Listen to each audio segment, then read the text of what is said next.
Subject mentor Srinivacharya sir, Sravanthi madam. మాకు 2022లోనే వచ్చింది, సార్ వాళ్ళు చెప్పారు. కాకపోతే మాకు వద్దు, అవసరం లేదు అని మా సార్ వద్దన్నాడు. మాకు పాత సామాన్ షాప్ ఉంది, ఇప్ప సామాన్, ఇక్కడ ఎస్ఆర్ నగర్లో. మా సార్ ఏమన్నాడంటే నాకు టైం ఉండదు, చెప్పను, నాకు కుదరదు అని చెప్పిండు. అట్లా సంవత్సరం టైం వేస్ట్ చేసుకున్నాం మేము. ఒకసారి సార్ ఏం చెప్పిండంటే, ఒకసారి ఎఫ్ఆర్యూ అయింది 23న. ఎఫ్ఆర్యూ అయినప్పుడు ఒకసారి రా బాబాయ్ చూద్దాము, ఒకసారి నచ్చితే చెయ్యి, లేకుంటే లేదు అని అంటే వెళ్ళి ఎంబడే ఆధార్ కార్డు ఇచ్చి ఐడి చేసిండు.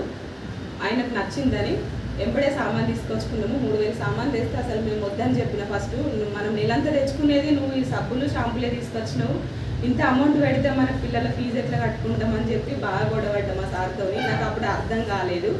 ఇట్లా మీటింగులు రావడం వల్ల ఇంట్లో ఏముంది అనేది నాకు అప్పుడు అర్థమై ఒక 6 నెలలు వాడినాం అసలు మేము. ఫస్ట్ మా సార్కి సైనస్ ప్రాబ్లం ఉండే, ఆయనకు తగ్గింది. మాకు కూడా పీరియడ్స్ ప్రాబ్లం ఉండే, అది క్లియర్ అయింది.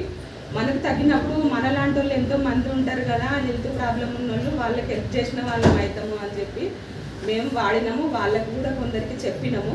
ఒక 6 నెలలు అయితే వాడినాము. వాడినాక మాకు రిజల్ట్ వచ్చింది కాబట్టి వేరే వాళ్ళకి చెప్పడం స్టార్ట్ చేసినాము. మాకు ఫస్ట్ తీసుకున్న దానికి మాకు 42 రూపాయలు వచ్చినాయి ఇందులో. అయినా కూడా మేము వెనుకకు తగ్గలేదు. మనకు షాప్లో కొంటే ₹1 కూడా ఫ్రీ ఏమి ఇయ్యరు. మనకు 42 రూపాయలు వచ్చినాయి అంటే చేస్తూ పోవాలి అని చెప్పేసి చేస్తూనే ఉన్నాము. ఒక 6 నెలల నుంచి అయితే గట్టిగా చేసినాము. మాకు పోయిన మంత్ ఏమో 900 చిల్లర వచ్చింది, ఈ మంత్ ఏమో 30,800.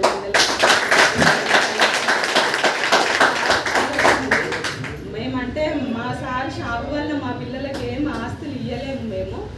మేము ఇందులో చేసి నిలబడి మాకు ఒప్పుకున్నంత వరకు చేస్తే మా పిల్లలకు హెల్ప్ చేసిన వాళ్ళం అవుతాము అని చెప్పేసి గట్టి నిర్ణయం తీసుకొని చేస్తున్నాము. చాలా బాగుంది. మనం ఫస్ట్ అయితే నమ్మము, కానీ నిలబడాలి. మనకు ఎంత ఓపిక ఉంటే అంత ముంగటికి వెళ్తాము. ఫస్ట్ అయితే అర్థం కాదు, చేస్తూ పోతే అర్థమవుతుంది. మళ్ళీ నాకొకటి, నేను ఏం చదువుకోలేదు, మామూలుగా నా పేరు నాకు సైన్ చేయడం ఒకటే వస్తుంది. సార్ కానీ మేడం కానీ ఎక్కడ ప్లాన్ ఉందన్నా కూడా నా వెంబడి వస్తారు, ఎంత రాత్రి అయినా కూడా.